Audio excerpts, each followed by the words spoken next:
केंद्रीय योजनाओं की शुरुआत के लिए हरियाणा प्रधानमंत्री नरेंद्र मोदी की पहली पसंद है और इस बार प्रधानमंत्री 9 दिसंबर को हरियाणा के पानीपत से बीमा सखी योजना की शुरुआत करने जा रहे हैं।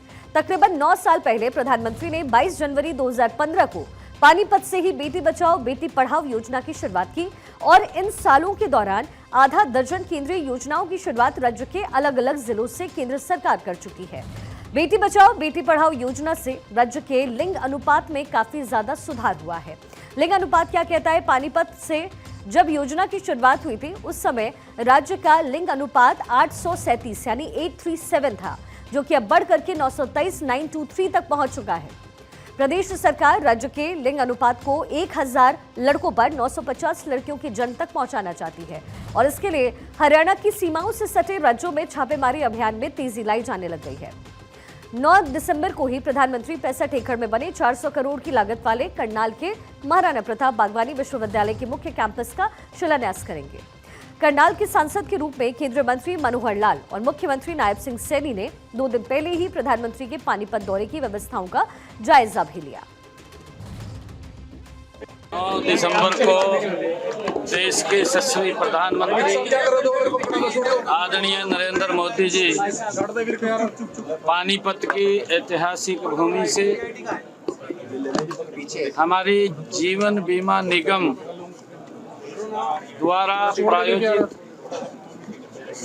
बीमा सखी योजना का शुभारंभ पूरे देश के लिए करने के लिए आ रहे हैं। प्रधानमंत्री मोदी 9 दिसंबर को जिस बीमा सखी योजना की शुरुआत पानीपत से करने जा रहे हैं उसका उद्देश्य ग्रामीण क्षेत्रों में रहने वाली महिलाओं को स्वरोजगार देकर आत्मनिर्भर बनाने की है। बीमा सखी योजना भारतीय जीवन बीमा निगम के सहयोग से चलाई जाएगी और इस योजना के तहत महिलाओं को बीमा से संबंधित प्रशिक्षण दिया जाएगा और उन्हें बीमा सखी के रूप में नियुक्त भी किया जाएगा। बीमा सखी नियुक्त में यहाँ पर महिलाएं नियुक्त होंगी। योजना से जुड़ने वाली महिलाओं को पहले साल 7,000 रुपये वेतन मिलेगा, दूसरे साल 6,000 और तीसरे साल 5,000 रुपये महीना वेतन मिलेगा। साथ ही जितने भी बीमा करेंगी उनके कमीशन उन्हें अलग से दिए जाएंगे। महिलाओं को हर महीने 2100 रुपये की अतिरिक्त प्रोत्साहन के रूप में राशि मिलेगी। शुरुआती चरण में लगभग 35,000 महिलाओं को इससे जोड़ने का प्रयास है। एक लक्ष्य रखा गया है। ने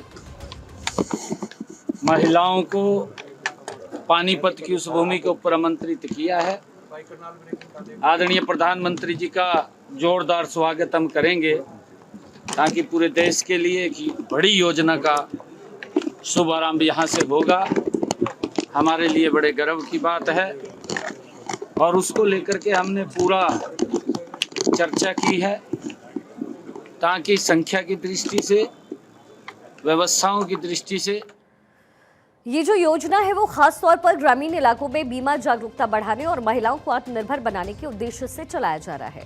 बीमा सखी योजना इसलिए ज्यादा महत्वपूर्ण क्योंकि घर से बाहर निकल करके महिलाओं को बीमा एजेंट के रूप में काम करने का मौका मिलेगा, जिससे वो अपनी आय अर्जित कर पाएंगी।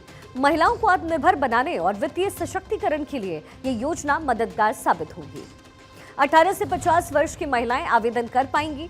ग्रामीण क्षेत्रों में रहने वाली महिलाओं को इसका लाभ मिलेगा। न्यूनतम 10वीं पास होना अनिवार्य होगा। ये कुछ क्राइटेरिया है जो रखा गया है।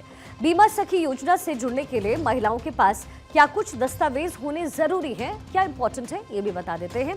आवेदन के लिए जो दस्तावेज है उसमें आधार कार्ड या फिर पहचान पत्र जरूरी, निवास प्रमाण पत्र जरूरी होगा, बैंक खाता विवरण जो है वो जरूरी, पासपोर्ट साइज की फोटो लगेगी, शैक्षणिक प्रमाण पत्र की जो है जरूरत होगी। दरअसल पीएम मोदी 9 साल बाद एक बार फिर से हरियाणा के पानीपत जा रहे हैं और वहां वो महिलाओं को सशक्त बनाने के लिए कई योजना लाने वाले हैं। महिलाओं से जुड़ी इन योजनाओं का जो पॉलिटिकल पार्टियों को जीत का नया और अचूक फॉर्मूला मिल गया है। इसमें हर 10 में से 9 बार जीत की गारंटी लगभग तय है। फॉर्मूला क्या है? चुनाव से पहले महिलाओं के लिए लाडली बहना जैसा कैश स्कीम्स निकालना। महाराष्ट्र चुनाव इसका ताजा उदाहरण है। अभी अभी महाराष्ट्र में किस तरीके से बीजेपी ने अप्रत्याशित जीत वहां दर्ज की है, वो इसका एक उदाहरण है। 5 महीने पहले महाराष्ट्र में लोकसभा चुनाव हुआ था। बीजेपी गठबंधन को 48 में से 18 यानी कि 37% सीटें वहां पर मिली। विधानसभा चुनाव में माझी लाडकी बहन योजना लागू किया गया। विधानसभा चुनाव में 288 में से 230 यानी कि 80% सीटें एनडीए को हासिल हुई। 28 जून 2024 को योजना लॉन्च होती है। 21 से 65 साल की महिलाओं को हर महीने 1500 रुपए दिए जाते हैं। सरकार ने इसके लिए 46,000 करोड़ रुपए का बजट तय किया। इसमें 200 करोड़ रुपए मार्केटिंग के लिए है और इसमें राज्य बजट का लगभग 7.6% खर्च किया जा रहा है। महाराष्ट्र की 2.34 करोड़ महिलाओं के बैंक खाते में हर महीने 1500 रुपए आ रहे हैं। जुलाई 2024 से अब तक कुल 5 किस्तें भी लागू हो चुकी हैं, यानी कि चुनाव से पहले ही महिलाओं के खातों में 7500 रुपए पहुंच चुके हैं। एक साल में 13 राज्यों में चुनाव हुए। नवंबर 2023 से नवंबर 2024 के बीच में 13 राज्य थे जहां पर चुनाव हुए हैं। इनमें से 9 में लाडली बहना जैसी स्कीम लागू की गई या फिर उसका वादा हुआ। इनमें से 8 राज्यों में योजना कारगर साबित हुई और स्ट्राइक रेट हुआ 89%। अब महाराष्ट्र के कार्यवाहक मुख्यमंत्री एकनाथ शिंदे और उप मुख्यमंत्री देवेंद्र फडणवीस भी खुले मन से स्वीकार करते हैं कि इस योजना ने खेल पलट दिया है। एकनाथ शिंदे तो अपने आप को लाडला भाई भी बताते हुए नजर आए।